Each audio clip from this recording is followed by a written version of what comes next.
নমস্কার, আমি সোমা মুখার্জি।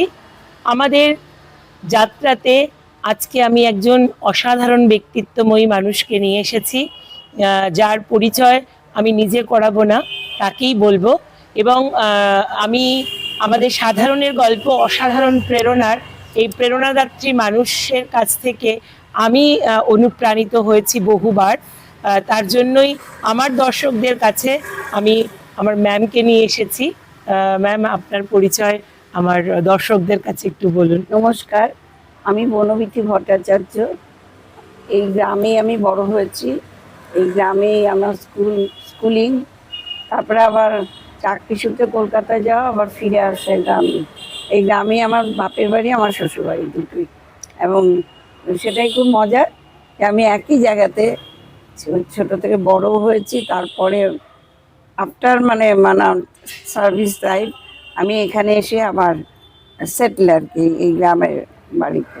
ম্যামের ছোটবেলাটা এই গ্রামেই কেটেছিল, তাই তো? হ্যাঁ হ্যাঁ, তাই তো। ম্যামের ছোটবেলাটা, আমি যেখানে বসে আছি সেটা যাত্রা, পেছনেই দেখতে পাচ্ছেন আমাদের একটা রামকৃষ্ণ, শ্রী শ্রী রামকৃষ্ণ দেবের মন্দির, মা শারদা এবং স্বামী বিবেকানন্দের মন্দির। এবং ম্যামের মানে সেকেন্ড হাউস বলতে পারেন এটা, আমি পরে আসছি আস্তে আস্তে করে। ম্যাম, এই যে ছোটবেলা থেকে এই গ্রামেই বেড়ে ওঠা, স্কুল কলেজ সব তো এখানেই ম্যাম? স্কুল এখানকার? কলেজ কলকাতায়। স্কুল এইখানে, ওই একটু দূরে একটা হায়ার সেকেন্ডারি স্কুল আছে। আচ্ছা আচ্ছা, মানে ওখানেই একদম ছোটবেলা থেকে স্কুল, নার্সারি থেকে? ক্লাস 6-এ এসে ভর্তি হয়েছিলাম ওখানে। মানে আপনি এমনি আগে আমরা আসামে থাকতাম, আমার বাবা সেখানে চাকরি করতেন।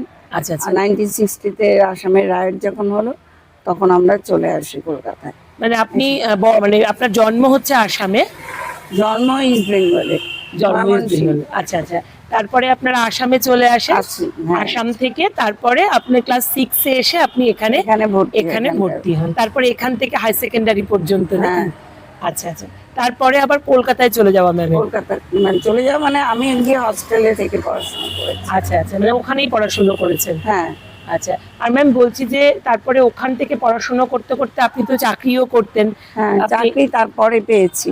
আচ্ছা আচ্ছা, তার মধ্যে বিয়েও হয়ে গেল। মানে চাকরি করার আগে বিয়ে না চাকরি করার পরে বিয়ে? চাকরি বিয়েটা ওই সময়, একটা সময় আমি যখন পোস্ট গ্রাজুয়েট, আমার ফাইনাল চলছে এমএ, আচ্ছা আচ্ছা, তার ঠিক আগেই বিয়ে হয়েছে, বিয়ের পরে ফাইনাল দিয়েছি। ম্যাম আপনার এমএ কমপ্লিট হয়েছে কত, মানে কোন সালে? 74-এ, 1974। আমি বলতে চাইছি 74-এ একজন মানুষ যাত্রা থেকে ওই সময় উনি কিন্তু এমএ কমপ্লিট করেছে। আমি কেন প্রেরণাদায়ী মানুষ বলছি আমি, কারণ ওই সময় উনি ওনার পড়াশোনা কমপ্লিট করেছেন এই যাত্রা গ্রাম থেকেই। এবং উনি ওখান থেকে তারপরে ম্যাম কিসে ছিলেন, চাকরি করতেন? ব্যাংকে ছিলাম তখন। 1968-এ ব্যাংক ন্যাশনালাইজেশন হয়েছিল। প্রথম থেকে চাকরি করব এটা আমার ইচ্ছে ছিল। আমার মাকেও দেখেছি, আমার মা স্কুল টিচার ছিলেন এই যাত্রা গ্রামেরই। তা মাও ইচ্ছে ছিল, মাও জানতো যে আমি পড়াশোনা করে চাকরি করবো, আমারও সেটা ছিল। তবে আমাদের মার ইচ্ছে ছিল আমি এডুকেশনাল ইয়েতে থাকবো, স্ট্রিমে। কিন্তু তখন ন্যাশনালাইজেশন হয়ে যাওয়াতে ব্যাংকের চাকরির খুব ডিমান্ড, এবং ভালো ছেলেমেয়েরা সব ওখানে ওই এরিয়া সেক্টরে সবাই জয়েন করে। আমি সেরকম ইন্টারভিউ দিয়ে পেয়ে গেছি। মানে আপনি তখন কি আপনার বিয়ে হয়ে গেছে ম্যাম যখন আপনার চাকরি হয়েছে? না, আমার এমএ কমপ্লিটের পরে আমি অ্যাপ্লিকেশন করেছি। আচ্ছা, তারপর বিয়ে, তারপর চাকরি হয়েছে। আচ্ছা আচ্ছা, স্যার কিসে ছিলেন ম্যাম? রিজার্ভ ব্যাংকে। মানে সে একই ব্যাপার, পড়াশোনা ভালো ছিল। ওই তখন সবাই রিজার্ভ ব্যাংকও একটা বিরাট পজিশন আছে, এতগুলো ব্যাংক ন্যাশনালাইজড হয়েছে। ইন্দিরা গান্ধী প্রাইম মিনিস্টার ছিলেন, তার সময় এটা হয়েছে। তখন আমি চারপাশে ব্যাংকের চাকরি ভীষণ ডিমান্ড, এটাই বেস্ট চাকরি।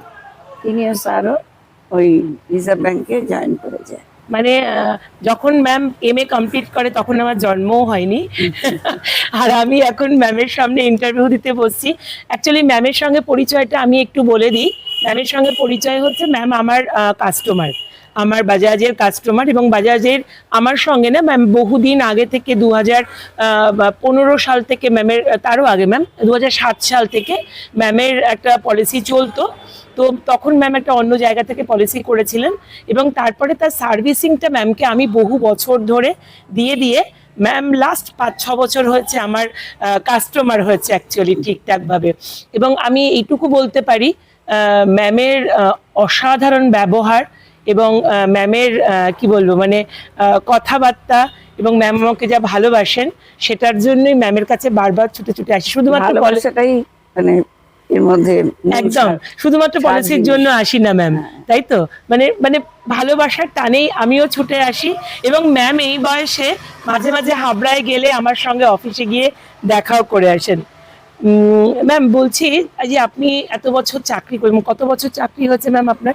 আমার তো চাকরি তো আমাদের অনেক ছিল, 24 বছর নাকি কত ছিল, রিটায়ারমেন্ট ছিল তো 7 বছরে। আচ্ছা আমি রিটায়ারমেন্ট ছিলাম আমার 2013-তে।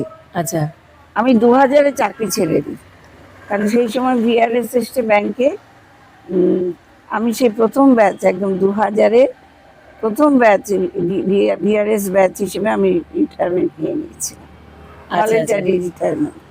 আচ্ছা ম্যাম, বলছি যে রিটায়ারমেন্ট করার পরে লোকের একটা ব্যাপার থাকে না, যদিও আপনি এখন এই আমি বারবার বলি বয়সটা একটা সংখ্যা মাত্র, তো ম্যামকে দেখলে ম্যামের বয়সটা আপনারা আন্দাজ করতে পারছেন। তো ম্যামের এই যে আপনি রিটায়ারমেন্ট যখন নিলেন ম্যাম, তারপরের সময়টা আপনি কিভাবে কাটালেন? সেটা জীবনের অনেক ওঠানামা আছে, তো জীবনে এমন একটা ঘটনা ঘটেছিল যখন এক সময় এই চাকরি করা সমস্ত কিছু একটা অর্থহীন হয়ে গেছিল। তারপরে বছর দুয়েক ওরকম কেটেছে, যাবার পরে জীবনের অর্থটা খুঁজে পেলাম। এখন বলতে গেলে তো আমাকে স্পিরিচুয়ালি একদম বলুন, আমি এটা চাইছি না আমার দর্শকরা জানুক যে জীবনেরও একটা আলাদা মানে হতে পারে, সবার কাছে জীবন মানে অর্থ নয়। হ্যাঁ, চাকরি বাকরি করা, ঘর বাড়ি করা, ছেলে মেয়ে মানুষ করা, একদম শুধু এটা নয় ম্যাম, জীবন মানে জীবনকে অন্যভাবে করে দেখা, এটাও মানুষের জীবন। সেইভাবে সেইভাবে সাধারণ সাধারণ যেরকম মেয়েরা বড় হয়, বিয়ে হয়, বিয়েটা নিজেরাই করেছিলাম এবং যথেষ্ট মানে সাধু বাড়িরও সায় ছিল, তার মধ্যে হয়েছিল, হ্যাপি ছিলাম। আর এখানে আমার শ্বশুর শাশুড়ি এখানে থাকতেন, মা বাবাও এখানে থাকতেন। আমরা চাকরির জন্য কলকাতায় গিয়ে আমাদের বিভিন্ন সময় বিভিন্ন ফ্ল্যাট, তারপর অফিসের কোয়ার্টার্স, এগুলোতে থাকতে লাগলাম। তখন আমার ছেলে হলো, ছেলে হচ্ছে 1979-এ, ছেলে একমাত্র ছেলে। তাকে নিয়ে আমরা সাউথ ক্যালকাটার সাউথ পয়েন্ট স্কুল আছে, সেখানে ওকে ভর্তি করাবো, সে একটা টার্গেট ছিল। সেখানে ইন্টারভিউ দিয়ে ছেলের ওখানে ভর্তি হয়ে গেল। তখন আমরা রিজার্ভ ব্যাংকের ওই গড়িয়াহাটে ডোবার লেনে রিজার্ভ ব্যাংক কোয়ার্টার্স এসে থাকতাম, বাড়ির কাছে ছেলের স্কুল। আর আমিও ট্রান্সফার নিয়ে ইন্ডিয়ান ব্যাংক গড়িয়াহাট ব্রাঞ্চে চাকরি নিলাম। এইভাবে আমাদের জীবন চলতে লাগলো, সবই ভালো চলছিল, ছেলেও পড়াশোনা খুব ভালো। এই চলতে চলতে হঠাৎ একটা ঘটনাতে অ্যাক্সিডেন্ট, জীবনে তো এরকম অ্যাক্সিডেন্ট নিয়ে জীবন স্মুথলি তো চলে না, সেরকমই একটা ঘটনা। 1996-এ হঠাৎ দুর্গাপূজার সময় আমার ছেলে একটা বাইকাসপিড হার্টের একটা ডিজিজ ছিল, যেটা কোনো একেবারেই অ্যাসিমটোমেটিক। 6 ফিট লম্বা, সুইমিং করতো, সাইক্লিং করতো, টেবিল টেনিস খেলতো, আর পড়াশোনা সেরকম ভালো ছিল। সেই ছেলে হঠাৎ করে এক্সপায়ার করে গেল একটা দুর্গাপুজোর দিন। সারাদিন আনন্দ করে এসে সন্ধেবেলা আমাদের কোয়ার্টার্সে পুজো হতো, সেখানেও সবার ছেলেমেয়েরা হইচই করতে করতে হঠাৎ করে পড়ে যায়। এবং আমার কাছেই ছিল রামকৃষ্ণ সেবা প্রতিষ্ঠান, ওখানেই ওর জন্ম হয়েছিল, সেখানেই নিয়ে গেলাম। ডাক্তার বললো এক্সপায়ার করে গেছে। ওই বাইকাসপিড হার্টের ওটাই হয়, 1 in a million হয়। তখন তো এত হার্টের ভালো ট্রিটমেন্ট হয়, এত উন্নতি হয়। একদম। তবে আমি দেখিয়েছিলাম স্পেশালিস্ট একজনকে, কারণ ভালো ডক্টরের, কার্ডিওলজিস্টকে। উনি বলেছিলেন ওর একটা আছে, দুটো ভালো, কিন্তু যেহেতু কোনো সিমটম নেই, কিছু করার দরকার নেই। সিমটম যখন হবে তখন ইমিডিয়েট ওপেন হার্ট সার্জারি করতে হবে। তো ঠিক আছে, সেই জন্য আমরা তৈরি হচ্ছিলাম, ভেবেছিলাম প্রতি বছর চেক আপ করাবো। ওই 1 বছরের চেক আপের মধ্যেই কিন্তু এই ঘটনা ঘটে গেল। তারপরে তো সব একদম শূন্য, মনে হলো কিছু নেই, কি আছে। এটা কোন সাল ম্যাম? 1996। 1996। তারপরে আমরা তখন আমাদের যেহেতু বাড়ি রয়েছে এই গ্রামে, মা বাবা শ্বশুর শাশুড়ি সবাই এখানে থাকে, ন্যাচারালি তাদের কাছে এসে থাকতে শুরু করলাম। 15-20 দিন মতো থাকলাম। থাকার পরে আমি বলবো এটা আমার মানে পূর্ব নির্দিষ্ট অ্যাকচুয়ালি তাই আমাদের জীবনটা পূর্ব নির্দিষ্ট হয়ে একদম, থাকে। একদম। এটা এত মানে সাডেন হয়েছে যেই জন্য এটা মনে গল্পের মতো, আমার নিজের কাছে মনে হয় গল্প। তা 15 দিন এখানে রইলাম। এখানে আসার পরে আমাদের দুই পরিবারে এমনি যেরকম সাধারণ বাঙালি পরিবারে হয়, সবাই ধার্মিক ঠাকুর দেবতা বিশ্বাস করেন। এবং আমার শ্বশুর শাশুড়ি মানে শ্বশুরবাড়ি হচ্ছে কালীর আচ্ছা। কালী সাধক ছিলেন, তা অর্ধকালী বংশ বলা হতো। আমার মা ছিলেন, মা অনেকটা উন্মুক্ত মনা ছিল, তখন কোনো ওরকম বিশেষ করে বাড়িতে লক্ষ্মী নারায়ণের পূজা সেটা করতে, কিন্তু মা কিন্তু এই শ্রীরামকৃষ্ণ আদর্শে বিশ্বাসী ছিলেন। আচ্ছা, আচ্ছা। তা ওই সময় আমরা বসে আছি ঘরে, কি করব, আমার মা এসে শ্রীরামকৃষ্ণের যে জীবনী লীলা প্রসঙ্গ, এটা একটি বিখ্যাত গ্রন্থ, যারা এই অর্ডারে আছেন তারা জানবেন। তার জীবনী লিখেছিলেন তার ত্যাগী সন্তান, সন্ন্যাসী সন্তান স্বামী শারদানন্দ মহারাজ। আচ্ছা। এই বইটা মা আমাকে দিল, যে আমাকে আর আমার স্বামীকে, তোমরা এই বই দুটো পড়ো। তাহলে আমার স্বামী খুব একটা বই টই পড়তেন না সেইভাবে, কিন্তু আমি দেখলাম তখন তিনি এক মনে দিন সাতেকের মধ্যে বড় দুটো খণ্ড এই বইটা পড়ে শেষ করে আমাকে বললো, তুমি পড়ো, তুমি বইটা পড়ো। আমিও পড়া শুরু করলাম এবং আমরা দুজনেই পড়াশোনাও করতাম, ভালোবাসতাম করতে দুজনেই। যাও এখন। ওখানে দাঁড়ান, ওখানটা দাঁড়ান, আসবেন না।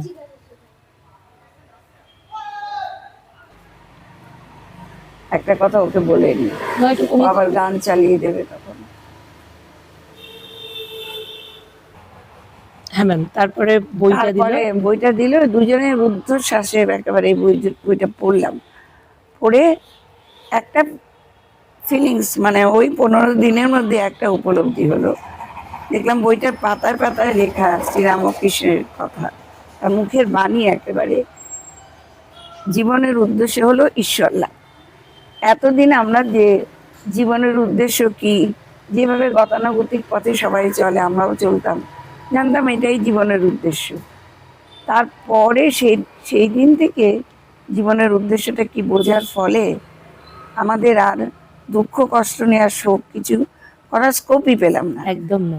ঈশ্বর লাভ এ কথাটা শুধু শুনলাম লেখা, আর বইটা পড়ে তার দিব্য জীবন লীলা কথা পড়ে স্বাভাবিক যে যে যে জগৎটা সম্বন্ধে আমার কোনো ধারণাই ছিল না। আমার মা এই অর্ডারে দীক্ষা নিয়েছিলেন। আমি বলি আমার মা হচ্ছে আমাদের ফ্যামিলির শ্রীরামকৃষ্ণ ভাবধারা ভগীরথ ধারা আমাদের পরিবারে নিয়ে এসছে। যাই হোক, তারপরে আমরা চলে যাই। চাকরি তখন ছাড়িনি, চাকরি জীবন ছেড়ে কি হবে, গিয়ে জয়েন করলাম, করে যে যার মতো পড়ি, মানে অফিস যাই। আর তখন ব্যাংক ন্যাশনালাইজড হওয়ার পরে আমাদের চাকরি পিরিয়ডে একটা সুবিধে ছিল, এখনকার মতো চাকরি যারা করে সব সময় অলওয়েজ বিজি থাকা, সেটা তাদের থাকতে হতো না। আচ্ছা। কাস্টমার সার্ভিস আমরা দিতাম, কিন্তু তার নির্দিষ্ট সময় ছিল, তারপরে আমরা কিন্তু পার্সোনালি বই পড়তেও পারতাম, অনেক কিছু করতেও পারতাম। তা সেই সুযোগটা পাওয়াতে অফিসে গিয়ে বসে ওই তারপরের এই লীলা প্রসঙ্গ পড়ার পরে আরও কি এই অর্ডারের আরও সব কিছু জানার ইচ্ছা হতে লাগলো। এবং ক্রমান্বয়ে সেটা আমি বলবো ঈশ্বরের নির্দেশই, আর মানে কি বলবো, তিনি অলক্ষ্যে থেকে সেই পথে নির্দেশ তিনি দিয়ে দিচ্ছিলেন। ধীরে ধীরে শ্রীরামকৃষ্ণ কথামৃত পড়লাম, তারপরে ঠাকুরের স্বামীজির কথা পড়লাম, মা শারদার কথা পড়লাম, যুগাচার্য আমাদের শ্রীরামকৃষ্ণ, বুঝলাম এই যুগের অবতার হচ্ছেন শ্রীরামকৃষ্ণ, মা শারদা হচ্ছেন যুগ জননী, আর স্বামী বিবেকানন্দ হচ্ছেন যুগাচার্য। কেননা এই যুগের মানুষের জীবনে আসল অর্থ খুঁজতে গেলে যে পথে এগিয়ে যেতে হবে, সেই পথটা দেখানোর জন্য শ্রীরামকৃষ্ণ অতি সাধারণ কামারপুকুরের সাধারণ এক ব্রাহ্মণ পরিবারে, ধর্মনিষ্ঠ পরিবারে সে জন্ম নিয়েছিলেন। এবং তারপর তার জীবন কাহিনী থেকে সেই তার এটা থেকে কিছুটা ধারণা হলো, এবং সেই ধারণটাও তিনি কৃপা করে আমাদের ছট করে সেন্ট্রাল থিম যেটা তার একদম কাহিনী, সেটা তার কৃপাতেই জানতে পেরেছি। মানে এত তাড়াতাড়ি এইভাবে সব কিছু ছেড়ে দিয়ে যে এতদিন জানিয়েছিলাম সেটাকে পুরো টার্ন আউট করে জীবনের আসল উদ্দেশ্য এইটা মেনে যে নিলাম, ঠিক এটার কারণ আমার পূর্বজন্মের সংস্কার ছিল। নিশ্চয়ই। আরেকটা ছিল, আমরা খুব একটা যে আঁকড়ে ধরে থাকতাম না, আমাদের নেচারই ছিল। বিশেষ করে আমার সন্তান চলে গেলে যে আঘাত বেদনা হয়, লেগেছে, কিন্তু তার জন্য আমি কেঁদে অস্থির হয়ে যাইনি। ধীরে ধীরে বোঝার চেষ্টা করেছি এবং ঠাকুরের জীবন সাথীটা সেখানে আমাকে আলো দিয়েছে। তারপরে এই আলো নিয়ে বিভিন্ন বই টই পড়তে লাগলাম। পড়তে পড়তে ক্রমশ আমি প্রয়োজন বোধ করলাম। যেতাম কলকাতায় মঠ মিশনের যে বিখ্যাত বিখ্যাত রামকৃষ্ণ মঠ যেগুলো রয়েছে, সেখানে যেতাম। জগদ্দানে গেছি, সবচেয়ে বড় গৃহীদের মঠ কলকাতায়, আর বেলুর মঠে তো গেছি। আরও সব নানা জায়গায় যেতাম। যেতে যেতে আমার দুটো জায়গায় বেশি যাতায়াত ছিল। একটা হচ্ছে উত্তর কলকাতার বাগবাজারে বলরাম মঠে, বলরাম মন্দির যেটা বাগবাজারে মায়ের বাড়ির কাছে, মায়ের বাড়িতে যেতাম, ওখানে যেতাম। আর জগদ্দানে যেটা গৃহী ভক্তদের যেটা যারা তৈরি করেছেন শ্রীরামকৃষ্ণ মঠ, ঠাকুরের অস্থি নিয়ে রেখে ওখানে মন্দির প্রতিষ্ঠা হয়, সেখানে যাই। গিয়ে এই যেতে যেতে বিভিন্ন মহারাজদের সাথে পরিচয় হয়, তাদের সাথে নানা রকমভাবে বিভিন্ন আলোচনা হয়। কিন্তু তখন আমরা কিছু বলিনি, যে এইসব ঘটনার কথা কাউকে বলিনি। তারপরে মনে একটা ইচ্ছা জাগলো, বিশেষ করে কথামৃত করে, যে দীক্ষা নেব। দীক্ষার প্রয়োজন আগে জানতাম না কেন দীক্ষা নেব, ক্রমশ ফ্রেন্ড একটা ধারণা হতে লাগলো, তাহলে দীক্ষা নেব। তো ওই আমরা শনিবার শনিবার অফিস করে চলে যেতাম, গিয়ে মহারাজদের সাথে কথাবার্তা বলে দীক্ষা নেওয়ার ইচ্ছা প্রকাশ করলাম। সুযোগ এসে গেল। আমাদের শ্রীরামকৃষ্ণ মঠের সঙ্গে চতুর্দশ প্রেসিডেন্ট শ্রীমৎ স্বামী গহনানন্দজি মহারাজের কাছে আমরা দীক্ষা নিই। এবার পর আমার মনে একটা প্রশ্ন জাগলো। আমরা পড়েছি গুরু দীক্ষা নেবার পরে গুরু সঙ্গ করতে হয়, গুরু সেবা করতে হয়, কিন্তু বর্তমান দিনে এত অসংখ্য ভক্তের সংখ্যা, সময় কম। গুরুদেবের কাছে যখন যেতাম এত ভিড়, মনে কোনো প্রশ্ন জাগতো না। আর প্রশ্নটাও অদ্ভুতভাবে তেমন প্রশ্ন মনে আসতো না। যখন প্রশ্ন আসতো, আমি দেখেছি কোনো না কোনো কিছুর ভেতর দিয়ে তার উত্তর পেয়ে যেতাম। আর বিশেষ করে আমাদের একটা সুবিধে ছিল, দুজনে, আমি স্বামী স্ত্রী, আমরা দুজনে একসাথে দীক্ষা নিয়েছি। আমাদের দুজনের অফিস থেকে ফিরে একমাত্র কাজ ছিল দীক্ষা মন্ত্র জপ করা, ঠাকুরের জন্য একটুখানি সন্ধ্যা আরতি করে এই বই নিয়ে, এই বিষয় নিয়ে আলোচনা করা। এই আলোচনার ফলে আমাদের যেখানে যেখানে কিছু সংশয় ছিল কেটে যেত, নিজেদের মধ্যে কেটে যেত। আর নিত্য কথামৃত পাঠ করতাম, সেখান থেকে উত্তর সব পেয়ে যেতাম। কাজে গুরুর কাছে গিয়ে যে প্রশ্ন করবো সেটাও ইচ্ছে হতো না। এইভাবে গেল। তারপর মনে ওইটা আকাঙ্ক্ষা থাকার জন্য আমি আমার মনে হলো যে তাহলে হিন্দু ধর্মের এই ইয়েতে যখন আমরা অর্ডারে এসেছি, দীক্ষা নিয়েছি, তাহলে হিন্দু ধর্মের যে শ্রেষ্ঠ তীর্থস্থান বেনারস, কাশী, সেখানে যাব। তখনই আমাদের শ্রীরামকৃষ্ণ সংঘের বড় উদ্বোধন একটা ম্যাগাজিন, সেখানে পড়লাম কাশী যে হোম অফ সার্ভিস বেনারসে, সেখানে সেঞ্চুরি ইয়ার এসে গেছে, 2000-এ শতবর্ষ পালিত হবে। সেইটা শুনে তখন আমি বললাম তাহলে চলো ওখান থেকে ঘুরে আসি, দেখি কি। দেখতে তো হবে, বই পড়ে তো শুধু হয় না, সেটাও ঠাকুরের ইচ্ছে। একদমই তাই। গিয়ে আমরা উঠলাম, রিজার্ভ ব্যাংকের ছিল গেস্ট হাউস ছিল জায়গায়, সেই গেস্ট হাউস বুক করে গেলাম। অদ্ভুতভাবে গেস্ট হাউসটা ছিল একদম ওখানে বেনারসের যে অদ্বৈত আশ্রম, পাশে সেবাশ্রম, ওখানে হচ্ছে যে দরিদ্র নারায়ণের চিকিৎসা হয়, মানে রুগী হসপিটাল আর কি, যাকে হসপিটাল। আর অদ্বৈত আশ্রমে ঠাকুরের পূজা টুজা হয়, একদম পাশেই অদ্বৈত আশ্রম। তো ন্যাচারালি সন্ধ্যেবেলায় গিয়ে আমরা নেমে গেলাম ওখানে। আর না, প্রথম যাব বিশ্বনাথ মন্দির দর্শন করতে। এবার নেমেছি, নেবে দেখছি শ্রীরামকৃষ্ণ ইয়েতে অদ্বৈত আশ্রমে আরতি হচ্ছে। কখনো বেলুর মঠে গিয়ে দেখেছি, আর কোথাও দেখি। তা নামলাম, নেবে চলে গেলাম আরতি দেখতে। আরতি গিয়ে দেখে ভালো লেগেছে। আর আরেকটা জিনিস হয়েছিল, যেহেতু সেন্টিনারি চলবে, বছর শুরু হয়েছে, আমরা যখন কলকাতা থেকে যাই, জার্নি করার সময় আমার হাজব্যান্ডেরই বন্ধু রিজার্ভ ব্যাংকে চাকরি করতেন। তিনি গৃহী সন্ন্যাসী যেমন বলে সেই রকম সংসার করেছেন, কিন্তু রামকৃষ্ণ মিশনের সাথে যুক্ত পড়েছেন পুরুলিয়া রামকৃষ্ণ মিশনে। সেখানে বহু সন্ন্যাসী তার বন্ধুরা রয়েছে, কিন্তু এসে নিজে বিবাহ করেছেন। কিন্তু মিশনের সাথে তার যোগাযোগ, সবচেয়ে যোগাযোগ ছিল ওই বলরাম মন্দিরের সাথে, আচ্ছা। বাড়ির পাশে। বলরাম মন্দিরে মহারাজ স্বামী শ্রীমৎ স্বামী পুতানন্দ মহারাজ ছিলেন। আমরা ডাকতাম কালীপদ মহারাজ, একদম মায়ের মতো। আর ওই আমাদের বন্ধু ছিল তার পুত্র সম। কাজে তার কাছে তিনি শুনেছেন, আমরা তার কাছেও যেতাম। তো যখন যাচ্ছি তখন ওই প্রদীপ পাইন তার নাম, যে আমাদের বন্ধু ছিল, এসে আমার হাজবেন্ডকে বললো, অঞ্জন তুমি যাচ্ছ, তাহলে একটা খাম দিল, এই খামটা তুমি ওইখানকার বেনারসে যে হোম সার্ভিসের সেক্রেটারি, তার কাছে গিয়ে খামটা দেবে, বলবে জিতেন বোস দিয়েছে। জিতেন বোসকে ধীরে ধীরে জানলাম, তিনি হচ্ছেন প্রাপ্তি সিনেমার মালিক ছিলেন এবং বিখ্যাত লোক। দ্বার পরিগ্রহ করেননি, রামকৃষ্ণ মিশনের সাথে তার সারা জীবনের যোগ, সন্ন্যাসীরা সবই তার বন্ধু।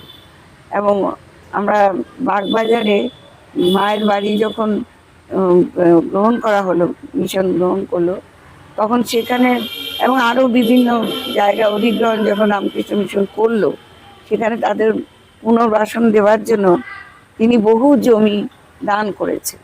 সেই কাজ তিনি করেছেন। বিরাট মানুষ, সবাই চেনে, এবং মিশনের মহারাজদের তিনি বন্ধুস্থানীয়।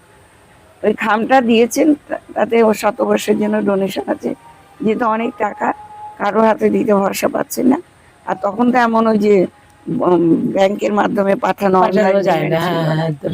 এটা তুমি দিয়ে এসো নাকি বলে আবার এই কথাটাও বললেন, দেখো এটাই হয়তো তোমার মিশনে এন্ট্রি হয়ে যাবে, মিশনে যাওয়ার রাস্তা হয়তো এটাই খুলে দেবে। যাই হোক, আমরা তো এগুলো মর্ম তখন বুঝিনি। গেছি, গিয়ে আরতি শেষ হবার পরে বড় মহারাজ কোথায়, এটা খুব মানে ইনসিগনিফিকেন্ট ঘটনা, এই জন্য আমি এত স্পেসিফিক্যালি তা আরতি হয়ে গেছে। এবার আমরা উঠে দাঁড়ালাম, মহারাজের কাছে খামটা দিয়ে আমরা বিশ্বনাথ মন্দিরে চলে যাবো। বিশ্বনাথ মন্দিরে একটু পরে আরতি। তা বড় মহারাজ কোথায় আমরা খুঁজছি, তখন একজন মহারাজ যাচ্ছিলেন ওই দিক দিয়ে। আমরা জিজ্ঞেস করেছি, বড় মহারাজ কোনজন, চিনি না তো। উনি বললেন ওই যে ওপরে আরতির ওখানে উনি আছেন, নামবেন এক্ষুনি। ওখানে বলে চলে গেছেন। গিয়ে ফিরে এসে বলছেন, আপনারা কেন ওনার সাথে দেখা করতে চাইছে, এখানে থাকার জন্য? আমরা বলেছি না, যে এখানে থাকা কিন্তু হবে না, জায়গা নেই এখানে, একদম গেস্ট হাউস ফাঁকা নেই। আমরা তখন জানতামই না যে ওখানে থাকার জায়গা আছে। আমার হাজব্যান্ড বললো, না না, আমি মহারাজের দেওয়ালের জন্য একটা জিনিস আছে, তাই বলে দাঁড়ালাম। এরপরে মহারাজ ওখানে অদ্বৈত আশ্রমের ওই যেখানে আরতির জায়গা, ওখান থেকে দুপাশে সিঁড়ি, মহারাজ এক সিঁড়িতে নেমে আসছেন, তার নিচে দাঁড়িয়ে রইলাম। আমার স্বামী গিয়ে পরিচয় করলেন যে কলকাতা থেকে এসেছি। বলেন কলকাতায় জিতেন দাস এই খামটা আমাকে দিয়েছে আপনাকে দেবার জন্য। নিয়ে তিনি জিতেন দাসের নাম শুনে একেবারে মানে প্রচন্ড হাসি, হাসতে হাসতে, জিতেন দিয়েছে, জিতেন দাস দিয়েছে, প্রচন্ড খুশি। মহারাজের যে একেবারে আনন্দময় মূর্তি তার ভেতর দেখতে পেলাম। তারপর নেমে এলেন। তারপরে তখন আমি সামনে, বললেন যে কোথায় উঠেছেন জিজ্ঞেস করলেন। তখন বললাম যে এখানে গেস্ট হাউস উঠেছে, পাশেই গেস্ট হাউস। আচ্ছা। তো বললেন ওখানে কেন উঠেছেন, চলে আসুন এখানে। একটু আগে শুনলাম গেস্ট হাউসে জায়গা নেই, চলে আসুন, আজকে রাতে চলে আসুন। আমি তখন বললাম, না মহারাজ বিশ্বনাথ দর্শন করে আসি আগে, আজকে রাতে যাবো না, কালকে ভোরবেলা যাবো। চলে গেলাম প্রণাম করে। তারপরে ওখানে গিয়ে দেখলাম আরতি, দেখলাম বিশ্বনাথ মন্দিরের কথা শুনেছি, কত কিছু শুনেছি, কোনো ধারণা ছিল না। আরতি দেখে ফিরেও এলাম রাত্রিবেলা। তখন ভাবছি মহারাজের যে এই যে একেবারে হৃদয় দিয়ে যে আমাদেরকে আসার আহ্বান। জন্য আমন্ত্রণ করেছেন, একদম। সেটাই আমাদেরকে অভিভূত করে ফেলেছে।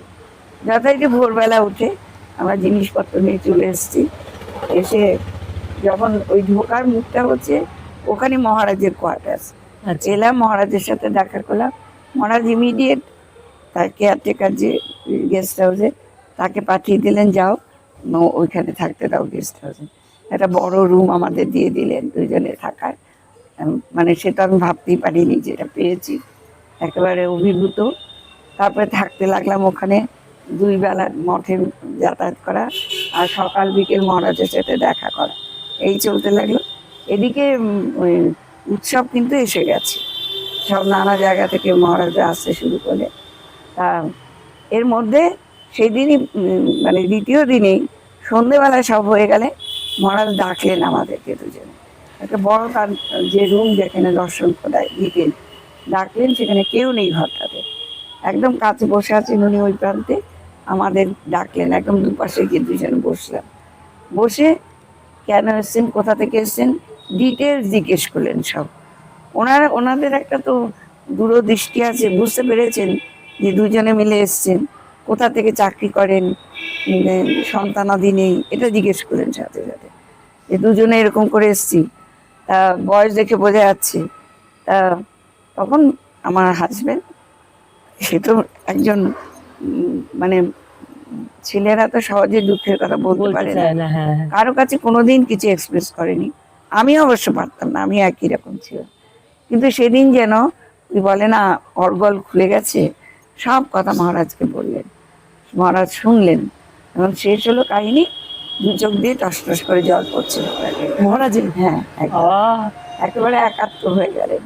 তারপর বললেন, যান, আমাকে বললেন যাও, কোনো চিন্তা নেই, আমি তো আছি, আমি থাকবো, ঠাকুরের কাছে এসছো বলে। তখন মানে সবসময় মহারাজদের কাছে যাওয়ার সুযোগ আসছে, সব কিছু দেখছি, শোক নিয়ে বসে নেই কিন্তু, একদম দেখছি মিশনের সব কাজকর্ম বোঝার চেষ্টা করছি, বই পড়ছি। এরকম করে দুজনের 2 দিন কাটলো। ধার যেতে বোধ হয় তোমার বিরাট উৎসব শুরু হলো। সে কত মহারাজ এলেন। যেদিন শুরু হবে সেদিন ছিল ভান্ডারা, শুরুর দিন। আমাদের তো বেশি দিনের টিকিট কাটিনি, 3 দিনের টিকিট কেটেছিলাম। ওই ধার যেতে যেদিন শুরু হবে সেদিন বড় বড় সন্ন্যাসীরা, বেনারসের যত বড় রয়েছে, কি বলে ওগুলোকে, বিভিন্ন আশ্রমগুলো, আচ্ছা, তার সব মহারাজরা এলেন, বিরাট আয়োজন ওখানে। তা মহারাজকে দেখছি সকাল থেকে ওই তাদের আপ্যায়নের জন্য, তারপর ভক্তরা খাবে তাদের আপ্যায়নের জন্য খালি পায়ে ছুটোছুটি করে যাচ্ছে, করে করে তারপরে একসময় আমরা বসেছি, ওনার ঠিক খেয়াল করেছেন যে আমরা বসেছি, এলেন কাছে, ভালো করে খেও, দেখছো তো আমি সময় পাচ্ছি না একদম। না না মহারাজ আপনি যান বলে আমরা খেয়ে দিয়ে নিই। এরপর বিকেল, সন্ধ্যাবেলায় ট্রেন, বিকেলবেলা বেরোতে হবে। তা আমরা বিকেলে প্যাকিং করে মহারাজের কাছে গেলাম দেখা করতে। উনিও কিন্তু এত সবের পরে কিন্তু সবে ঘরে গেছেন, সাথে সাথে বেরিয়ে এলেন। তারপরে বিদায় টিদায় জানালাম, বলেন আর বললেন আমি কিছু খাবার দিয়ে দিই, আমি কিন্তু আজকে আর পারলাম না, কোনো চিন্তা নেই, যাও, গিয়ে কিন্তু আমাকে পৌঁছে খবর দেবে, আমাকে খবর দেবে পৌঁছে। এইটুকু বলে চলে আসলো। এসে এইবার বাড়ি ফিরেছি আমরা। বাড়ি ফিরে তখন একদম ওভার যাকে বলে সেরকম অবস্থা। ঠাকুমা মানে অত বড় একজন মহারাজ, তিনি এইভাবে এসে আপনাদের সঙ্গে কথা বলছেন, মানে এটাও তো একটা খুব বড় ব্যাপার, বড় পাওয়া, পাওনা। তারপরে তখন তারপরে যেদিন উৎসবের শুরু, এইটা একটা প্রথম কিছু একটা হচ্ছিল। তারপর কিছুদিন বাদে আরেকটা বড় উৎসব হবে, সেখানে বড় আমাদের মঠের সমস্ত প্রেসিডেন্ট, ভাইস প্রেসিডেন্ট, আমাদের গুরুদেব সবাই যাবেন। তাই সেই অনুষ্ঠানটার আগে আমরা আবার যাবো ভেবে রেখে এসেছি। এবার যাই হোক বাড়ি ফিরেছি, ফিরে সন্ধেবেলায় ফিরেছি। আমার শ্বশুর শাশুড়ি, আমার দেওররা, তারা সবাই, আমাদের অবস্থা তো সবাই বুঝতে পারছে। ওখানে গিয়ে কী হলো জানার জন্য সন্ধেবেলায় সবাই চলে এসছে। এসেছি সারা মানে সন্ধ্যে রাত্রি এই মিশনের কথা, মহারাজের কথা, ঠাকুরের কথা, এই নিয়ে আলোচনা হলো। এই হতে হতে ওরা চলে গেলে রাত্রি হয়ে গেল, মহারাজকে আর ফোন করা হয়নি। এবার সকালে উঠে অফিস, মহারাজ মানে এই অফিসে যাওয়ার জন্য রেডি হচ্ছে, চান করতে ঢুকেছে, সেই সময় একটা ফোন। ফোনটা আমি ধরলাম, যে বলছেন আনন্দ মহারাজ স্পিকিং, হ্যাঁ, you are too late to give your safe journey, your safely reaching of Calcutta, too late to give. আমি তো সাথে সাথে জিপের মহারাজ ভীষণ পারিনি, কালকে রাত্রি হয়ে গেছিলো, তা বলে তারপরে বেরিয়েছে যে তুমি শিগগির মহারাজকে ফোন করো। মহারাজকে ফোন করে কথাবার্তা বলে নিল। সেই যে একটা টাই আপ হয়ে গেল, তারপর থেকে প্রতিদিন রাত্রিবেলা মহারাজ আমাকে ফোন করতো। বাবা, আর বিরাট পাওনা, বিরাট বিরাট পাওনা। মানে করতে মানে ম্যাম একটা জিনিস আমি বলতে চাই, এই যে আমাদের এগুলি আপনি যে বললেন পূর্ব নির্ধারিত, সবকিছুই আমাদের পূর্ব নির্ধারিত। মানে আমাদের কালকের দিনটা কি হবে আমরা তো কেউ জানি না, কিন্তু ঈশ্বর ঠিক জানেন, ঠিক করে রেখেছি। ঠিক করে রেখেছেন যে কালকের দিনটা অ্যাকচুয়ালি আমাদের কাছে কি আছে। তো ম্যাম আমি মানে এই জিনিসটা যে যে আপনি যে পেয়ে গেলেন, এই যে একটা রাস্তা পেয়ে গেলেন সবকিছু ভুলে যাবার, এই যে আপনাকে এত বড় একটা শোক, একমাত্র সন্তান, তো এই যে ভুলে যাবার রাস্তা, এটা কিন্তু আগে থেকেই সব ছিল, ঠিক করে ঠিক রেখেছেন। করে রেখেছে। এবং আনন্দ মহারাজ বললেন পর্যন্ত, কোনো করোনা, আমি তো আছি, আমি তোমাদের সন্তান। ওরে বাবা, হ্যাঁ, হ্যাঁ, আমাকে মেয়ের মতো দেখতেন, আর জামাইকে আমার কর্তাকে বাবাজি বলতেন, যেন জামাই যত রসিকতা ওর সাথে করতেন, নানা রকম কথাবার্তা, তর্ক বিতর্ক, আর আমাকে চোখ টিপতেন যে কেমন দিলাম দেখেছো, যেমন রসিক মানুষ ছিলেন। এই হলো সেইবারে রেটে, সেটা একটা পরই পেয়ে গেলাম। তারপরে আরো অনেক কৃপা পেয়েছি, আমি জানি না তোমাদের এই সময়ের মধ্যে এটা না বলা। সে তো অবশ্যই ম্যাম, আমি মানে একটা জিনিস বুঝেছি, কারণ এই বয়সে তারপরেও তো আপনার কাছ থেকে স্যার চলে গেলেন, এটাও তো আপনার। না, এটা তারপরে হলো পরের বছর ওই বড় অনুষ্ঠানতেও গিয়েছিলাম। আচ্ছা, সেখানে কত বড় বড় মহারাজদের সাথে আলাপ হয়েছে, একদম আমার গুরুদেবকেও সেখানে দর্শন করেছি। সেও হলো, ফিরে এসে তারপর প্রায় গুরুর কাছে যেতাম। এই হলো, হতো তো 1 বছর বাদে যখন পূর্তি উৎসব হলো, তখন আবার গেলাম। সেবার তো একটা পুরো স্যুট, একটা এসির বড় একটা স্যুট আমাদের জন্য নির্দিষ্ট করে বাবা থাকতে লাগলাম। আর সেই সময় তখন তো বিরাট কর্মযজ্ঞ চলছে, সেবাযজ্ঞ, কর্মযজ্ঞ, উৎসব চলছে, মহারাজের বক্তৃতা চলছে, একেবারে বিরাট আয়োজন। তার মধ্যেও মহারাজ ঠিক খেয়াল করে, কারণ ওনারা তো বুঝেছেন যে আমরা কর্ম করতে ভালোবাসি, তিনি এমন কোনো মহিলা ভক্ত কয়েকজনের সাথে পরিচয় করে দিয়েছিলেন, যারা বড় ভক্ত, তাদের জীবনেও এরকম বহু ঘটনা, না পাওয়ার ঘটনা, সংসারে বেদনা, মৃত্যুর যন্ত্রণা, অনেক কিছু পেয়েছে, পেয়ে তারা উঠে দাঁড়িয়েছে। এবং শুধু ঠাকুরের কৃপা এবং মহারাজদের সঙ্গ, এবং সে যে কি ভালোবাসা, তুমি হৃদয় দিয়ে সেই ভালোবাসা বোঝা যায়।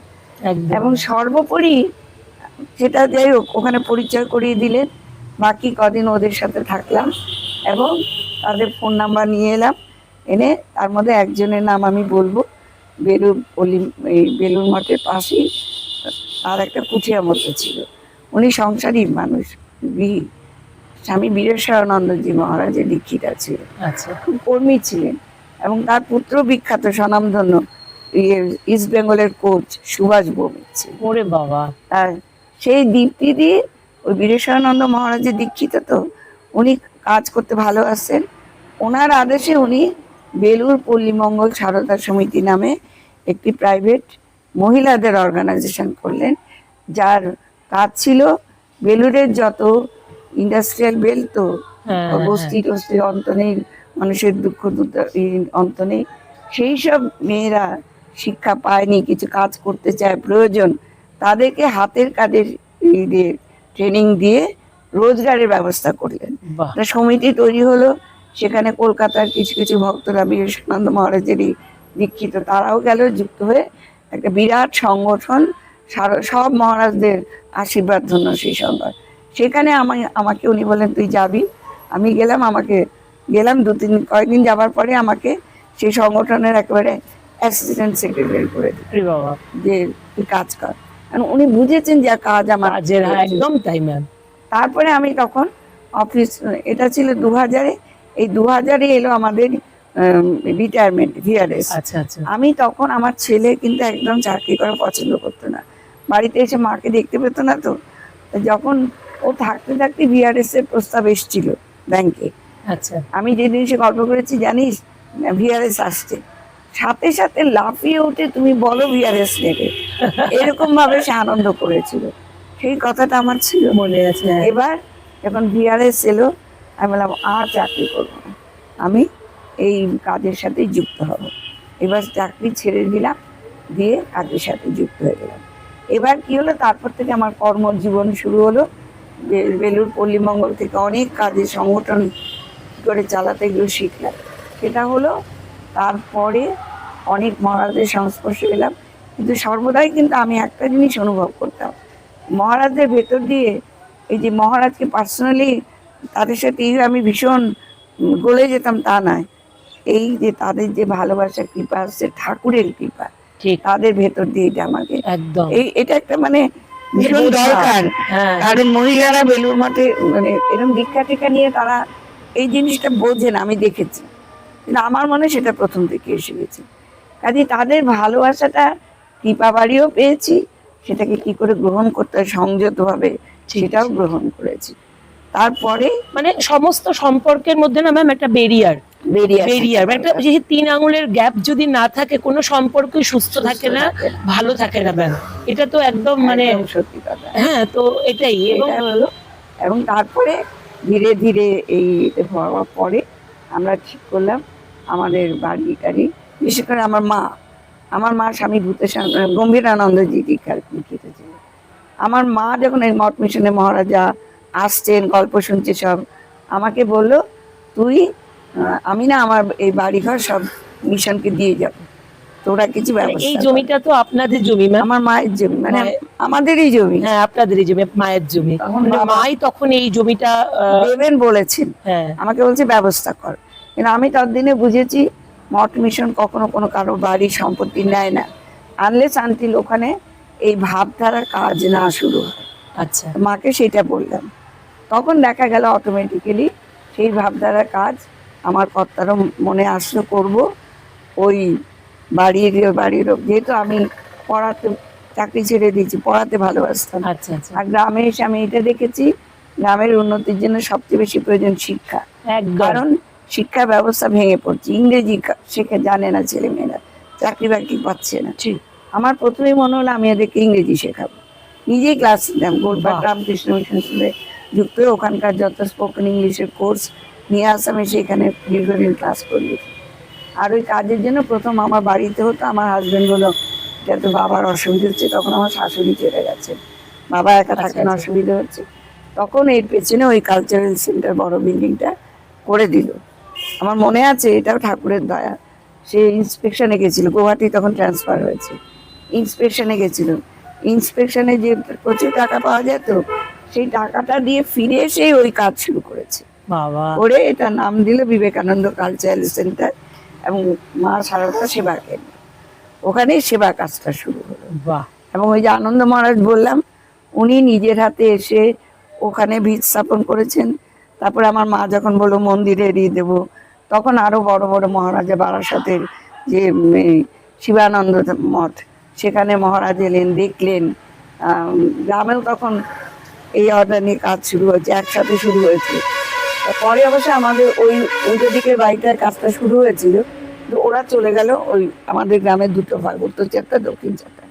দক্ষিণ চারটা আমরা রইলাম, উত্তর চারটাটা আলাদা, ওই এই মন্দির আলাদা হয়ে উত্তর চারটায় চলে গেল। আচ্ছা। ওখানেও আলাদা একটা সুন্দর মন্দির আছে, আচ্ছা, সেবা কেন্দ্র আছে। আর আমরা আলাদা, আমরা এখান থেকে এভাবে করতে লাগলাম। এই চললো কর্ম। তারপরে আমার মা বললো যে আমি তাহলে মন্দির করার জন্য জমি দিচ্ছি। সেটাই তখন অনেক বাদ বিচার করে তখনও 7 কাঠা জমি আমার মা দিয়ে গেল। সেটা দান করলো, মা দিয়ে গেল মন্দিরকে, আর ট্রাস্টি করাবে এগুলো পরবর্তীকালে, কিন্তু মা দানপত্র লিখে দিল। এবার এটা হলো, এখানে ধীরে ধীরে মন্দির সবার ডোনেশন নিয়ে, পাবলিকের ডোনেশন নিয়ে মন্দির করা হলো। গ্রামের আরো কিছু কিছু অনুরাগী ভক্ত যারা হয় এটা ভেবেছিল, কোনোদিন হবে ভাবিনি, সেটা আস্তে আস্তে ফলপ্রসূ হতে লাগলো। মানে একটা ম্যানিফেস্টেড রূপ নিল মন্দির হলো। তারপরে ধীরে ধীরে সে মন্দির ওই আনন্দ মহারাজ থেকে মন্দিরের ভিত স্থাপন করে দিয়ে গেছে। তারপরে মন্দির উদ্বোধন হলো, বেলুড় মঠের 7জন সন্ন্যাসী, ট্রাস্টি সন্ন্যাসী এসে ঠাকুরের যে ছবি, মায়ের ছবি নিয়ে এই মন্দির প্রদক্ষিণ করে এখানে মন্দিরে ঠাকুমা স্বামীকে প্রতিষ্ঠিত করে। বাহ। সে বিশাল যজ্ঞ হলো। এইভাবে চলতে লাগবে। সেটা প্রতিষ্ঠিত হয়েছিল 2009-এ, আর 2008-এ হয়েছিল কালচারাল সেন্টার। কালচারাল সেন্টারটা দান করা হয়নি। আমার স্বামী ভেবেছিলেন পরে করবে, কারণ আমার দেওয়ারা আছে, ওগুলো সবাই একটু একমত না হলে তো করা যায় না। হ্যাঁ ম্যাম। তো পরে দেওয়া হবে, কিন্তু 2018-তে আমার স্বামী অসুস্থ হয়ে পড়েন, সেটা করে দিয়ে যেতে পারিনি। কিন্তু কালচারাল সেন্টারের কাজ আমি চালাতে লাগলাম, চললো স্কুল ছিল। তারপরে সেটা তো আজও চলে ম্যাম। হ্যাঁ, আজও আমি তো দেখি এসে বাচ্চাদের পড়াশোনা, মেয়েদের হাতের কাজ শেখানোর অনেক ট্রেনিং হলো এখানে, অনেক কর্মযোগ্য হয়েছে, কিন্তু কোনোটাই আজ অব্দিকে দাঁড়াতে পারেনি। এটা কিন্তু যে পার্মানেন্ট কিছু হওয়া হয়নি। এটাও একটা ঠাকুরের ইচ্ছে নয়, জানি না ভবিষ্যতে কি হবে, কে অপেক্ষা করছে। এই জন্য আমার এখন এই মন্দিরে খুব বেশি প্রয়োজন, একজন যদি কোনো মহারাজকে পেতাম এসে থাকতেন, তার জন্য এই ঘর করে রাখা আছে। ওখানে আমার স্বামীর নামে উৎসর্গ করা আছে ঘর, তারই টাকা দিয়ে করে রেখে দিয়েছিলাম, করে রাখা আছে, কেউ আসে। কিন্তু আজ অব্দি আমার জানি না কবে ঠাকুরের ইচ্ছে হবে এই জায়গা এইখানে পাবো। যদি পাওয়া যায় তাহলে মন্দিরটা সুশৃঙ্খলভাবে রক্ষণাবেক্ষণ, কারণ বিহিদের পক্ষে এত সময় নেই চালাচ্ছে। এবং বেশিরভাগ কিন্তু এই মন্দির নাম হচ্ছে মা শারদার নামে, মা শারদা শ্রীরামকৃষ্ণ পাঠ মন্দির, আগে মা শারদার নাম। এবং অদ্ভুত হবে এখানে মেয়েরাই বেশিরভাগ আসে, কর্মী যারা সবই মেয়েরা বেশি। না ম্যাম, এই যে আপনার জীবনে এত মানে প্রতিবন্ধকতা থেকে আপনি আজকে এই যে ঘুরে দাঁড়িয়েছেন, এই যে আমরা সাধারণ মানুষ কিছু মানে আমাদের সমস্যা হলেই আমরা ঈশ্বরকে দোষী করি, যে ঠাকুর তুমি, তোমাকে এত ডাকছি, এত কিছু করছি, তুমি আমাকে এত বড় ক্ষতি করলে, এত কিছু করলে। মানে এই যে এইখান থেকে আপনার কি মনে হয় ম্যাম, আমি এইখান থেকে মানুষ ঘুরে দাঁড়াবে কি করে? একটাই কথা, প্রথম কথা ঈশ্বরের কৃপা তোমাকে পেতে হবে। আরেকটা যেটা মনে রাখতে হবে যে আমাদের, এটা পরে আমি স্বামীজির কথা থেকে আরো স্পেসিফিক্যালি বুঝেছি, যে আমাদের জীবনে সব, আমাদের হিন্দু ধর্মে, সনাতন হিন্দু ধর্মে জন্মান্তরবাদের কথা বলা আছে। জন্মান্তরবাদের কর্মফল সঞ্চিত থাকে। আমরা আমাদের দেহ থেকে যখন আত্মা বেরিয়ে যায়, দেহ ত্যাগ যখন হয়, স্থূল দেহটা পড়ে থাকে, আত্মা তার পূর্ব জন্মের সমস্ত সংস্কার নিয়ে সূক্ষ্ম দেহে বিরাজ করে। কোন লোকে, বহু লোক আছে যেগুলো আমরা, ওনারা বলতে পারবে, জ্ঞানীরা, শাস্ত্রজ্ঞরা। আমি অত ব্যাখ্যার মধ্যে যাই না। আমি বুঝি আত্মা থাকে এবং ওই অপেক্ষা করে তার আগের জন্মের যে প্রারব্ধ অনুযায়ী লাভ করবে যে জায়গায়, সেই জায়গায় সে আত্মা এসে আবার জন্ম নেয়, সেই পরিবারে এসে জন্ম নেয়, সেরকম মা বাবা পায়, সেরকম সব কিছু পায়, শিক্ষা পায়, সব কিছু। তার মানে আমরা যে ভালো কর্মের ভালো ফল, খারাপ কর্মের একদম একদম, এই ভালো কর্ম দ্বারাই সমস্ত জগতে ভালো মন্দ দুটোই আছে, ভালো আছে, খারাপ আছে। এখন ভালো কর্মের ভালো ফলে ভালো মানুষেরা আছে, মহামানব, মহাপুরুষ তারা আছেন, সেইটা ফলো করে তাদের জীবনটা সংস্কার, ভালো সংস্কার নিয়ে তারা যান। কিন্তু আবার খারাপও থাকে পাশাপাশি, না থাকলে ভালো হবে, ম্যাচিউর করবে না। না একদম। ওই যেমন ফলের, আমের খোসা না থাকলে আমটা অমৃত ফল হবে না, ঠিক সেরকম খোসা, অসার জিনিসটা থাকতে হবে। বেলের যে স্বাদটা হবে, ওই অসার গুলোকে বাদ দিলে ভেতরে স্বাদটা হবে, রাইট, একদম। খোলা বিচি এগুলো কিন্তু তখন বাদ দিলে, খোলা বিচি বাদ দিলে চলবে না। বেলের ওজন কত, এগুলো সব শ্রীরামকৃষ্ণের কথা। ওজন কত বলে সবটাকে নিতে হবে, তার মানে সার আসার সবকিছু নিতে হবে, সব মানুষকে সমানভাবে নিতে হবে। আর আমাদের রামকৃষ্ণ মিশনের যে সেবা, মানে আমাদের বলা হতো তো শাস্ত্রে, ধর্মপথে যাওয়ার তোমার 4টে আছে। একটা হচ্ছে জ্ঞান পথ, তারপরে জ্ঞান পথ, ভক্তি পথ, আর যোগ পথ, যোগের দ্বারা ঈশ্বর লাভ করা যায়। আর হচ্ছে তোমার ভক্তি পথ, স্বামীজি তার সাথে যোগ দিলেন, যোগ করলেন সেবা যোগ, সেবা, নিষ্কাম সেবা করবে, এটা। যাই হোক, এই 4টে পথ দিয়ে আমরা আমাদের পূর্ব জন্মের সংস্কার অনুযায়ী কাজ করে সংস্কার নিয়ে আসি, যার যেখানে জন্ম। এবার এলাম, আসার পরে জীবনে, তার মানে জীবনের কর্মফল থাকে। এই জীবনের কর্ম তৈরি হয়েছে, এই কর্মটা হচ্ছে আমরা বলি পুরুষকার। মানে ভালো কর্মে যদি আমি ভালো কাজ করে আসি, ছোট থেকেই সেই মেসেজ আমার কানে থাকবে, মনে থাকবে, ঠিক। যে ভালো কর্ম করতে হবে, একদম বিবেক বৈরাগ্য থাকবে, বিচার থাকবে, একদম। মানুষ হিসেবে এগুলো থাকবে। এই বিচার দ্বারা তখন এইটা বুঝতে হবে। যেমন আমার মনে হচ্ছিল জীবনের কি অর্থ, সেটা ঠাকুর কৃপা করে বুঝিয়ে দিয়েছি। ধীরে ধীরে আমি এটা বুঝেছি যে তখন তোমাকে ভেঙে পড়লে তো চলবে না, ঠিক ঠিক তোমাকে ওই ওই জিনিসটা বিশ্বাস করতে হবে যে আমি যেটা পাচ্ছি জীবনে, যেটা ভেবে আমার যাত্রা শুরু করেছি, চলবো, পথে বাধা আসবে, সব কত কিছু আসবে, কিন্তু বাধা যত আসবে, এটা স্বামীজির কথা, যত বাধা আসবে, বাধা তত বাধাতে তোমার ভেতরের সেই বাধাকে ক্রস করার মতো শক্তি কিন্তু তোমার ভেতরেই আছে, ঠিক মানুষের ভেতরে আছে। যত তুমি বাধা ক্রস করতে চাইবে, তোমার ভেতরের শক্তি পরিস্ফুট হবে, শক্তি বাড়বে। একদম একদম তখন ওই মনের শক্তি, এইসব যে চিন্তা ভাবনা, কেন এরকম হলো, প্রশ্ন সব তখন আস্তে আস্তে দূরে চলে যাবে, সরে যাবে। আমরা বুঝবো যে আমাদের ভাগ্যের কাছে সব অনেকটা নির্ভর করতে হয়, চেষ্টার হাতে সব কিছু নেই। কিন্তু তাহলে চেষ্টাটা আমি করি না কেন, ঠিক তার তো একটা ভালো ফল হবে, ভালো চেষ্টার ভালো ফল হবে। একদম আর যেটা প্রারব্ধ কর্ম, যে তীরটা ছোড়া হয়ে গেছে, সে তীর যেটাকে লক্ষ্য করে ছোড়া হয়েছে ওখানে যাবে, তার একটা কর্মফল তৈরি হবে। একদম কিন্তু ওটাকে ফিরিয়ে আনতে পারবে না। কিন্তু যখন বুঝলে যে ওটা খারাপ কর্ম, আমি এটা করে আজকে আমাকে, তখন আস্তে আস্তে সেই বোধোদয় হতে শুরু করবে, ঠিক। খারাপ কর্মের ফলে আমার এই একদম। জন্ম হয়েছে, এইগুলো আমার কর্মে লেখা ছিল, আমাকে পেতেই হবে, কর্মফল পেতেই হবে। এবং কর্মফল পাওয়ার জন্যই জন্মে জন্ম ওই একটা দেহ ছেড়ে আমাকে নতুন দেহ ধারণ করে, পূর্ব সংস্কার নিয়ে সূক্ষ্ম দেহ, নতুন দেহ ধারণ করে আসে, এসে নতুন জীবন শুরু করে। যেখানে তখন আমার যতটুকু উপলব্ধি ছিল, এই জন্মের যাত্রা তারপর থেকে শুরু হয়। কর্ম বা যেটা আমাদের উপলব্ধি, এই জন্মে পুরোপুরি না হলেও যেটুকু এই জন্মে ভালো কাজ করেছে, সেই উপলব্ধি কিন্তু আমাদের থেকে যাবে। পরের জন্য আর এইটুকু আমাকে বুঝতে হবে না। আমাকে ওই সিঁড়ি বেয়ে বেয়ে ছাদে ওঠা আমরা শিখেছি বড় হয়ে। এবার ছাদে ওঠার পরে দেখলাম ছাদ সিঁড়ি সব আছে, বাইরে যারা আছে সবকিছু একই জিনিস দেখতে। তখন এই জীব জগৎ এটুকু বুঝলাম যে সবকিছু ঈশ্বরেরই তৈরি। ঠিক তখন আমাকে কিন্তু আবার নতুন করে শিখতে হবে না, ছাদে ওঠাটা শিখে গেছি। এবার আমি যেটুকু শিখেছি এইটুকু নিয়ে পরবর্তী জীবনে চলবো। যেমন আমি জীবনের উদ্দেশ্য কি বুঝেছি, ঠাকুর বুঝিয়ে দিয়েছেন। আমার কিন্তু কিছু না আমি করেছি, এটা কিন্তু একদম কখনো আমাদের ভাবা উচিত না, কারণ আমরা কিছুই করি না, করতে পারি না। সব কর্মফল। ঠিক একদম। ঈশ্বর কাকে আশীর্বাদও করে না, অভিশাপও দেয় না। এই যে কেন এরকম হলো, তাহলে এত তোমাকে ডাকি, এটা আমার কর্মফল, আমার কর্মে লেখা আছে তাই ডাকি, বিশ্বাস আছে তাই ডাকি, ঠিক সেটা দিয়ে ভালো ফল তৈরি হচ্ছে। কিন্তু কেন এমন হলো, সেই প্রশ্ন করার অধিকার আমার নেই। আমার এটা নেই।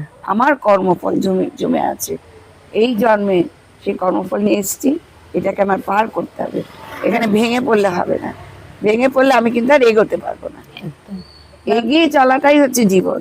ঠিক ঠিক এগোনোর মধ্য দিয়ে আমি আমার নিজের জগতের যে আসল যে সত্য কি, সেটা বুঝতে পারবো, জীবন কি বুঝতে পারবো, মৃত্যু কি বুঝতে পারবো, আসল সত্য উপলব্ধি করব, করে সেইভাবে চলার পথটা তখন খুঁজে পাবো। তখন ব্যাকুল হব, হে ঈশ্বর তুমি আমাকে দেখিয়ে দাও। তিনি তখন ব্যাকুলতা হলে ঈশ্বর দেখা দেন। ঈশ্বর দেখা দেন এই রূপে, যেটা আমরা ভাবি এই রূপে না, তোমার ভেতরে তোমার মন হবে তোমার সবচেয়ে বড় গুরু। মনেই তখন সব কিছু প্রতিভাত হয়। দারুণ এই ma'am। হচ্ছে জীবন সম্বন্ধে আমার। একদম ম্যাম। আর ম্যাম এই কাজে যে দুঃখে ভেঙে পড়ার দরকার নেই, যা আসছে জীবনকে গ্রহণ করো, গ্রহণের শক্তি তিনি ভেতরে দিয়ে দিয়েছেন করতে একদম। করতে গ্রহণ করতে পারবে, তারপরে কোন পথে যাব তিনি পথ দেখিয়ে দেবেন। ম্যাম আপনি এই এত বয়সেও কি করে আপনি এত এনার্জেটিক থাকেন, একটু আমাদের যদি সেটা বলেন। এনার্জি ঈশ্বর দিচ্ছেন। একদম এই যে মানে কর্মতে এনে ফেলছেন, এই যে মন্দির হয়েছে, এটা তো ঈশ্বরের ইচ্ছে। আমার মার কেন ইচ্ছে হলো, ঠিক আমাদের বাড়িতে এরকম একটি ছেলে জন্ম নিল যে চলে যাওয়াতে সেই শোকে সবাই এই পথে এই পথে এখন একদম আসলো কোন পথে? শ্রীরামকৃষ্ণ অর্ডার। একদম যে পথটা হচ্ছে রাজপথের মতো, ঠিক, মাতাজিরা বলেন মানে এই পথ হচ্ছে রাজপথ। মানে একটা জিনিস, ছেলে চলে যাওয়াটা যেমন একটা দুঃখের ম্যাম, কিন্তু ওখান থেকে যে সবার ট্রান্সফরমেশনটা, সেটা এটা কিন্তু একটা অদ্ভুত, মানে অদ্ভুত হয়। মানে এবং একদম এই ট্রান্সফরমেশনটা এই সেখানে ঈশ্বরের পথে যাবার অনেক রাস্তা আছে, কিন্তু এই যুগে অবতার এসে এই যুগে যেটা প্রয়োজন, এই যুগের মানুষের মন যেমন যুক্তির রাজ্য মন, সংশয়চিত্ত মন, সেই সব মনে কি করে এই বিশ্বাসটা আসবে ঈশ্বরের প্রতি, তিনি এসে এই পথগুলো কথা বলে গেছে। কাজেই এই পথে তোমাকে ওই তখন তার উপরে বিশ্বাস এলে, এই অর্ডারে এলে, তার কৃপাতে গুরু পেলে, তার নাম জপ করলে, সেই তারই আরাধনা হয়, তখন তিনি তোমাকে হাতটি ধরে নিয়ে যাবেন, মানে জীবন পথে নিয়ে যাবেন। মন্ত্রমুগ্ধের মতন একদম শুনছি আমি, মানে সত্যি সত্যি মনে হচ্ছে না পডকাস্ট আমি শেষ করি, কিন্তু যেহেতু আমাদের টাইমের ব্যাপার আছে, হ্যাঁ, ম্যাম আমার দর্শকদের কাছে আপনার একটা বার্তা, যে জীবন কোনো কিছুতেই থেমে থাকবে না, থেমে থাকবে না, থেমে একদম থাকবে না। না। কারণ এই যে সন্তান হারিয়েও বাবা মাকে চলতে হবে, আবার স্বামী হারিয়েও চলতে হবে, ওয়াইফ হারিয়েও, প্রত্যেকে, মানে জীবনটা কোনো জায়গায় থেমে থাকার থেমে নেই, থাকে না, মানে একদম একদম থাকে না। স্বাভাবিক নিয়মেই জীবন চলে। জন্ম হলে মৃত্যু হবে, আবার মৃত্যুর পরে জন্মও আবার হবে, একদম ম্যাম। এটা চক্রাকারে চলতে থাকবে। তো আমার দর্শকদের আপনার তরফ থেকে যদি একটা কথাই বলতে বলা হয়, আপনি আমার দর্শকদের কি বলবেন ম্যাম? এটাই বলবো যে নিজের ওপরে বিশ্বাস কখনো হারিও না, ঘাত প্রতিঘাত যা আসে তাকে গ্রহণ করো, টলারেন্স, অ্যাকসেপ্টেন্স, এটা যেন জীবনে থাকে, ভেঙে পড়ার কিছু নেই। কারণ যিনি আমাদের সৃষ্টি করেছেন সবাইকে এক পথে তিনি নিয়ে যাবেন, এক একজনকে এক এক পথে নিয়ে যাবেন, একদম তার উপর বিশ্বাস রাখো। কারণ তার ইচ্ছে ছাড়া গাছের একটি পাতাও নড়ে না। আজকে আমি যা, আজকে তো কত বছর আগে যখন আমি সেই আঘাত পেয়েছিলাম, সেই আমিটা কিন্তু এক নই, কিন্তু এই ট্রান্সফরমেশনটা তার ইচ্ছেতেই হয়েছে। রাইট। আবার অনেকেই আঘাত পেয়ে একেবারে ভেঙে পড়ে, সেটা তার সেই কর্ম তখনও তৈরি হয়নি, তাই তিনি কৃপা করেনি। যাকে করার তিনি করে দেন। ঠিক ঠিক। তার উপর বিশ্বাস হারিও না। এখন ঈশ্বরের বিশ্বাস সবাই সমানভাবে করে না, এটা স্বামীজির কথা। নিজের ওপর বিশ্বাস, যার নিজের ওপর বিশ্বাস আছে সেই ঈশ্বরে বিশ্বাস। ঠিক ঠিক, একদম। আত্মবিশ্বাস হচ্ছে সব থেকে। আর ম্যাম বলছি যে এই যে এত ঘাত প্রতিঘাতেও এই যে আপনি আরো বেশি শক্তিশালী, আপনি কখনো দেখে মনে হচ্ছে না আপনাকে, বা মনে হয় না যে ভেতরে এত কিছু সমস্যা, এত কিছু প্রতিকূলতা, এই যে আপনি আরো শক্তিশালী, এটা শুধুমাত্র ঈশ্বর প্রেম। ঈশ্বর প্রেমে, বা ঈশ্বর দিয়েছেন আমাকে একদম ঈশ্বরের বিশ্বাস। এবং তিনি যাকে দিয়ে আমাকে, না আমার একটাই প্রার্থনা, আমি কিন্তু বলে যে ঈশ্বর যে সাধনা করার উদ্দেশ্যটা কি, ঈশ্বর দর্শন করা, ঈশ্বর দেখা দেবেন, ব্যাকুলতায় ঈশ্বর দেখা দেয়, আমার ওগুলো কোনো আকাঙ্ক্ষা নেই। আমার একটাই প্রার্থনা, তুমি যখন আমাকে, আমি যেটা বুঝেছি যে আমরা সবাই তোমার হাতের যন্ত্র, তাহলে সেই যন্ত্রটাকে শুদ্ধ করো, শুদ্ধ যন্ত্ররূপে আমাকে ব্যবহার করো তোমার কাছে। বাহ বাহ, মানে আসলেই তাই। আমি মানে ম্যামের কাছে অনেক কিছু শুনেছি আগে, আমি আজকে এখানে শুধুমাত্র এই একটা কারণেই পডকাস্টটা করা, যে একটা মানুষ যে কোনো কিছুতেই ভেঙে পড়ে না, কারণ পেছনে একটা অসম্ভব পরিমাণে শক্তি কাজ করেছে। কি শক্তি? ঈশ্বরের শক্তি, যেটা দেখা যায় না। একদম ওই তারের মধ্যে দিয়ে যেমন কারেন্ট আসে, সেটা যেমন কেউ দেখতে পায় না, তেমনি প্রত্যেকটা মানুষের মধ্যে ঈশ্বর এরকম তারের মতন কারেন্ট হয়ে আমাদেরকে চালনা করেন, এবং তার মূর্ত চৈতন্য শক্তি। একদম, এবং তার মূর্ত প্রতীক হচ্ছে আমাদের ম্যাম। ম্যামকে যত দেখি, ম্যামের এই বয়সে আমাদের এনার্জি কম লাগে, কিন্তু ম্যামের এনার্জি একটুও কম লাগে না। আরেকটা কথা আমার বলতে হবে এর মধ্যে, বিশেষ কথা, এই যে শুদ্ধ যন্ত্র হিসেবে ব্যবহার করো, এই যন্ত্রটা শুদ্ধ হবে কি করে? শুদ্ধ মন, শ্রীরামকৃষ্ণের কথা, শুদ্ধ মন, শুদ্ধ আত্মা, শুদ্ধ বুদ্ধি, শুদ্ধ আত্মা, সেই হচ্ছে শুদ্ধ আত্মা।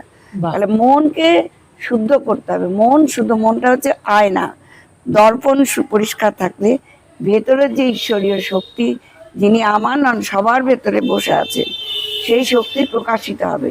সেটাই হচ্ছে মনটাকে শুদ্ধ রাখতে হবে, এটা সর্বদা মনে রাখবে। শুদ্ধ কি করে হয় মন, এটাও জানতে হবে।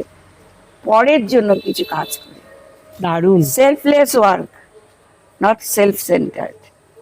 স্বামীজির কথা, নিজে দাঁড়াও, নিজের ভেতরে শক্তি আছে, অসীম শক্তি, অসীম জ্ঞান, অসীম আনন্দ সব তোমার নিজের ভেতর আছে। সেই শক্তিতে উঠে দাঁড়াও। বাহ। সেই শক্তিই হচ্ছে ঈশ্বরে বিশ্বাস। উঠে দাঁড়াও আর অন্যকে দাঁড়াবার জন্য সাহায্য করো, মানে সেবা, নিঃস্বার্থ নিষ্কাম সেবাটাই হচ্ছে, কোনো কিছু চাইবে না, নিঃস্বার্থভাবে সেবা করে যাও। অন্যের ভালো দেখে তুমি আনন্দিত হবে, ঠিক। অন্যের দুঃখ দেখে তুমি দুঃখ পাবে। যেদিন একদম। সেদিন হচ্ছে তোমার প্রকৃত অন্যের জন্য সংবেদনশীল মন তৈরি হবে, শুদ্ধ মন, তখন বাহ। শুদ্ধ বুদ্ধি হবে। সেই তখনই তার ভেতরে আত্মার প্রকাশ, আত্মার আলো প্রকাশিত হয়, দিব্য আলোক, যেটা আমরা সন্ন্যাসীদের মধ্যে দেখতে পাই। অনেক ধন্যবাদ ম্যাম ঠিক আছে। আপনাকে, আমার দর্শকদের। তুমি শুনেছো, এটা আমার কাউকে এত ভিভিডলি আমি কখনো কাউকে বলি না, আমি বলতে একদম ম্যাম, চাইও না। এটা আমার, আপনি প্রথমে রাজি হচ্ছিলেন না ম্যাম আমার এই পডকাস্টে আসতে, কিন্তু আমি ভেবেছি ম্যামকে যদি একটুখানি বলে দেওয়া হয়, ম্যাম তার জীবনের একদম কি বলবো, আমাদের যেটুকু প্রয়োজন সেটুকু ম্যাম বলবে। এবং আমি আমার দর্শকদেরও বলছি, আমরা খুব লাকি ম্যামের কাছ থেকে এত সুন্দর কথাগুলো আমরা শুনতে পেয়েছি। ম্যাম সত্যি সবটাই ঈশ্বরের ইচ্ছে। ঈশ্বরের ইচ্ছে, একদম মনে থাকে জানো যে এই মুহূর্তটা ঈশ্বরের ইচ্ছে হয়েছে বলেই তৈরি হয়েছে। আমরা সবাই একসাথে হয়ে, আমি আমার জীবনের অভিজ্ঞতা শেয়ার করলাম, সমাজ শুনলো, আর সবার মধ্যে সেই ভাবটা একদম। ছড়িয়ে দেওয়ার চেষ্টা করলো। এটা ধন্যবাদ। একটা শুভ প্রচেষ্টা। Thank you ma'am, thank you.